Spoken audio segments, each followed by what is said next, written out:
Namaskar and good evening, ladies and gentlemen. Let's begin our conversation. The floor is open. Siddhant. Yesterday we saw a very amazing statement from Pakistan, who had demarched Japan over the mention of the UNSC terrorists in the India-Japan joint statement. How does India see that? Rishabh. So from Japan, there is a statement that has come in. It's a social media post by a former minister talking about that how he was involved in the Bilateral project, and all the delays have been from the Indian side and not Japanese side. If you can have comment on that. Akansha. Good evening, sir. Sir, the U.S. Defense Secretary Pete Hegseth has posted about U.S. forces targeting Chabahar.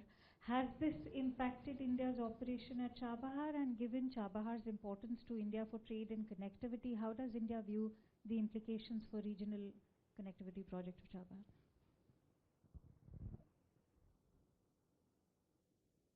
Shailendra. Sir Shailendra वांगू news in India से आपने देखा होगा कि reports आई हैं कि पाकिस्तान में गिलगित बल्तिस्तान के पीओजे के गिलगित बल्तिस्तान की सो कॉल्ड असेंबली ने एक रेजोल्यूशन पास किया है ये कहते हुए कि उसको एक और प्रोविंस के तौर पे रिकॉग्नाइज किया जाना चाहिए. इस पे आपका reaction? Rishabh. Thank you, spokesperson. Keshav Padmanabhan from the print. Yesterday, the U.S. Department of Homeland Security issued new visa rules, making it more difficult for student visas. I know that that's their sovereign function, but nevertheless, has the Ministry of External Affairs taken up the difficulties that this may have for Indian students wishing to study in the U.S. With Washington? And a second question, sir, does the Indian government take a dim view on attacks on civilian infrastructure, oil refineries, ports? Does it take any view on such attacks committed by any military globally? Thank you. Okay, so first coming to Siddhant, your question, I would say that the joint statement that was adopted during the visit of the Prime Minister of Japan to India, the joint statement has several issues addressed which are of bilateral nature and also on issues on which we have a certain viewpoint. And I would say that our joint statement is self-explanatory as far as your question is concerned. Rishabh, coming to your question regarding the social media post that you referred to, we have seen the post that you are referring to. It is an individual opinion and at considerable variance with facts. India-Japan discussions on Mumbai-Ahmedabad high-speed train are in fact progressing well. Japan will provide E20 train series, but only in early 2030s. The train in question is still under development. Meanwhile, construction work has rapidly progressed. First section will be opened in 2027 itself. Therefore, both sides agreed to start the operations with Indian high-speed train. The signaling equipment has been ordered accordingly and is in line with international specifications. No Japanese offer was received in this context. The project execution is in line with the common goal of starting the high-speed train project at the earliest. Akansha, your question regarding Chabahar, you would have, if you're following the issue, there was a waiver which was given by the American side. That waiver got over some time back. Post that, we have been in discussion with relevant stakeholders as to how to take this particular issue forward. On your question that it was attacked, yes, we have seen some reports in that regard, but we can also tell you that the terminal itself did not face any damage. Shailendra, आपका सवाल पाकिस्तान अधिकृत जम्मू कश्मीर को लेके है, तो मैं ये कहना चाहूँगा और हम लोगों ने हमेशा से ये कहते आए हैं कि जम्मू कश्मीर और लद्दाख यूनियन टेरिटरीज जो पूरा क्षेत्र है ये भारत का अंग है, भारत का अंग था, भारत का अंग रहेगा. तो यही मैं कहना चाहूँगा आपके प्रश्न के उत्तर में. Keshav, on regarding the visa rules, we've sent some reports regarding the visa rules. As you rightly pointed out, visa rules and visa functions and immigration matters are sovereign functions of any state. But having said that, let me tell you that as and when there are issues of difficulties which are brought to our attention in regard to genuine travelers, students, among others, who want to who seek support from the United States, we take those issues with the US side so as to minimize the difficulties that our people face. Your other question about attacks on civilian infrastructure, it has been our position that we have said all along in this conflict and otherwise in other situations as well, that civilian infrastructure should not be targeted under any circumstance. Vinita?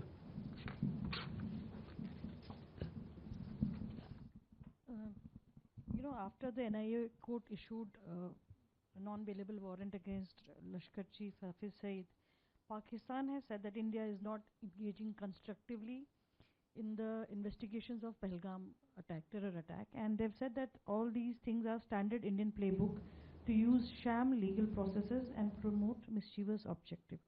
Also, you know, a related question that after NIA filed charge sheet on Hurriyat leaders in a 1996 mob violence case, Pakistan has offered a lot of sympathetic words to the Kashmiri leaders and saying that, you know, it's a tool to harass Kashmiri political leadership. How would India like to react on that?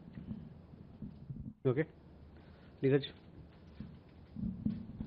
Sir, Neeraj news 18 India से DG shipping ने एक advisory जारी की है जिसमें shipping कंपनियों को कहा गया है कि वो सी फेयरर्स को हायर न करें जो हॉर्मुज से गुजरने वाले हैं।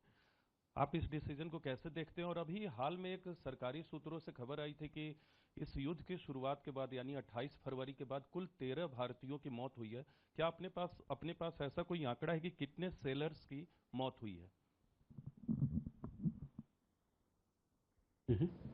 Ayushi? So this is Ayushi Agarwal from ANI. What is India's reaction to the proposed US Senate bill that seeks to impose 100% tariffs on countries including India for buying Russian oil?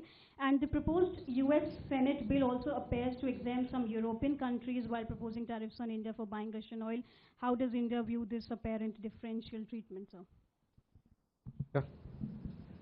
Sir, Shikha from India Abroad. I wanted to ask you about how India is assessing the tariffs that have been slapped by US and Brazil. Now, this is as part of their Section 301 investigations that India is also facing. But what we've seen is that an additional 25% tariff has been slapped on Brazil.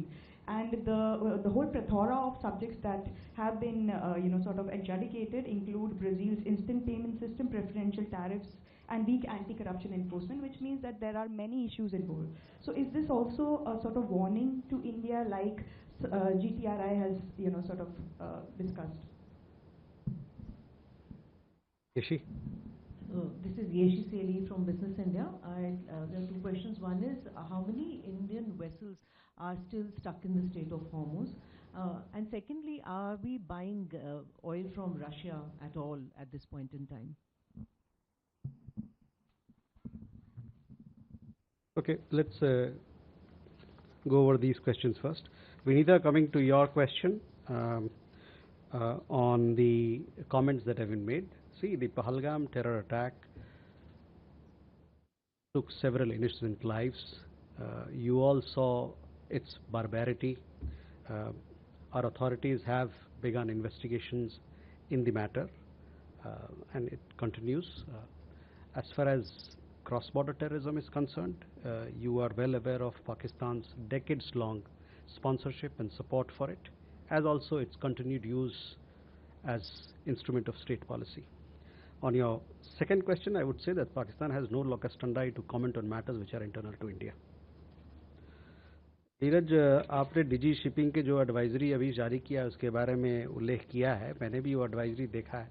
आप जैसे जानते हैं और कि अभी हालात पश्चिम Asia में हालात ठीक नहीं है और इसको मद्देनजर रखते हुए ये एडवाइजरी जारी किया गया है। जैसा कि आप जानते हैं कि जहाँ तक नाविक समुदाय की बात है उसमें भारतीय लोग काफ़ी हैं और ये हमारा एक तरीके से उत्तराधिकार बनता है, हमारा ये जिम्मेवारी बनता है कि हम लोगों को आगाह करें कि उनको किस प्रकार से हम सुरक्षित कर सकते हैं।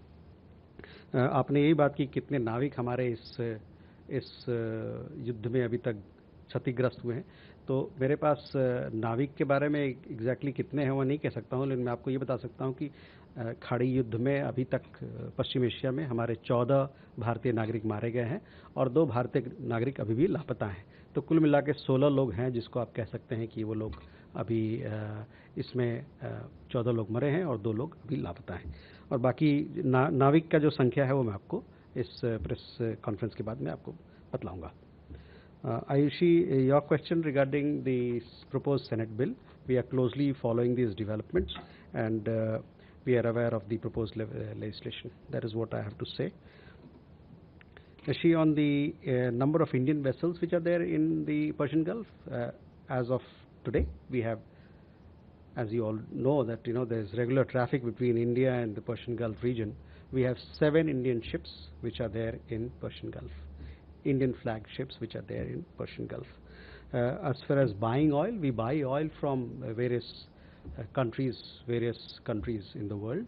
It is based on our approach towards energy sourcing, of which you are well aware. Can we go more? Chandrakala? Sorry? Oh, on Brazil. That's a matter between Brazil and America. Chandrakala? Good evening, sir. Chandrakala, Republic TV. My question is regarding Bangladesh.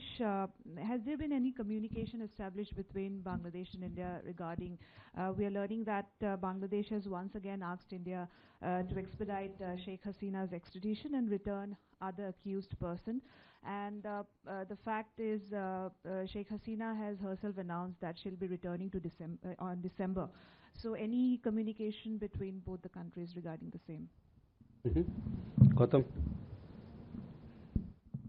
Oh, thank you, sir. Gautam Baby. This is about a request, another request of extradition from Bangladesh Home Minister has said they have sent all the documents to Indian authorities for extraditing one person who has been arrested he is in the police custody of the Indian police authority, and he has been charged with the murder of a politician during the election, just before the Bangladesh election. So have you received any such communication, and what is the status of that? Neeraj. Sir नमस्कार, मैं नीरज दुबे प्रभा साक्षी से। Sir China जो ब्रह्मपुत्र पर बांध बना रहा है उसके खिलाफ चीनी वैज्ञानिकों ने ही चेताया है, क्योंकि निचले इलाकों के लिए बड़ा भारी खतरा पैदा हो जाएगा। तो एक जो रिपोर्ट आई है, क्या उस पर भारतीय विदेश मंत्रालय ने संज्ञान लिया है, और अगर लिया है तो उस पर कोई प्रतिक्रिया? Sir Divya. So Divya from Indian Express. So some Gulf states have recently sought to exclude Israel from the IMEC. So considering that this was mooted by India during the G20, what is India's view and what's the status of IMEC? What have been the latest discussions? Thank you. Hello. Kalur from the Hindu, sir. Sir, my question is regarding India's bid for the non-permanent seat at the UNSC. Isn't this bid coming a bit late in the day, because Tajikistan has been doing it for the last 3 years? And also, will you be lobbying with Tajikistan to stand down? That's the second question. Okay. So first, Shadakala, coming to your question, we have received a request for extradition. This request, as we have said earlier as well, is under examination, and the request is being taken into consideration, giving the legalities that are involved and judicial processes that are involved. Your question about Gautamda, about another extradition request. See, I cannot confirm whether this particular extradition request has been received or not. But what I can tell you, I can come back to you on that. But what I can tell you that any extradition request will be looked into, given its legalities, given the legal issues that are involved and the judicial processes that are involved.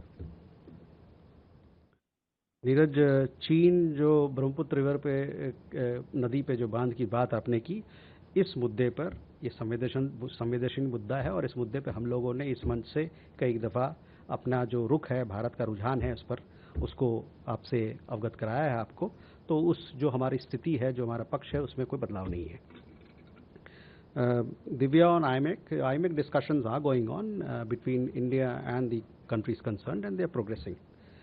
Kalol, on UN Security Council non-permanent seat candidature, we announced our candidature on 13th. External Affairs Minister was in New York, where we addressed the members there and launched a campaign. We also put forth as to what are the reasons based on which countries must vote for India to sit in the council yet again, and we are confident that our bid, our candidature will be given due consideration by all member countries. So with that, ladies and gentlemen, we come to the close of this press briefing. Thank you.